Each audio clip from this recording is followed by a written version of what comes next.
Welcome to a walk through Luke. Today we're looking at Luke chapter 1, verses 5 through 9. Let's unpack these few verses. Luke gives us remarkable details here.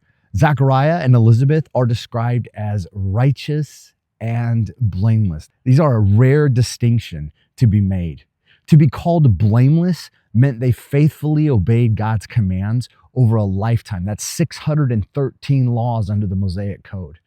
This is no small feat, and Luke is showing us two people of extraordinary integrity and devotion. But notice the tension. Despite their blamelessness, they had no children, and in their culture, barrenness carried deep shame. As part of God's promise in Genesis chapter 22:17, he would make them as numerous as the sands of the sea. Now imagine the stigma, real or imagined, that Elizabeth carried. And despite this, they kept walking blamelessly before God. Next, Luke says Zechariah was serving in the temple when his division was on duty. So the priesthood was divided into 24 groups, each serving 2 weeks a year. Now, entering the temple itself was an honor few ever experienced. Some priests served for decades without ever going inside. Priests began service at the age of 30, and they retired at 50. So since Luke says Zechariah was advanced in years, he was likely near the end of that window. And yet, this was the moment.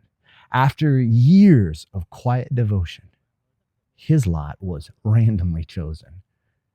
Imagine the scene, walking into the temple, a chamber overlaid with gold with some 60-foot-high ceilings, the table of the showbread, the golden lampstand, and before him the great curtain separating the Holy of Holies, stretching from ceiling to floor. In front of him, the altar of incense situated right before the curtain. This was likely the most sacred and awe-inspiring moment of Zechariah's priestly life. And once chosen for this duty, a priest could never be chosen again. So here's what we can take away from this. You may have served God faithfully for years without seeing what feels like big results. But your faithfulness is not unnoticed. God sees it all, and Zechariah and Elizabeth's story reminds us that delay is not denial. Don't assume your best years are behind you.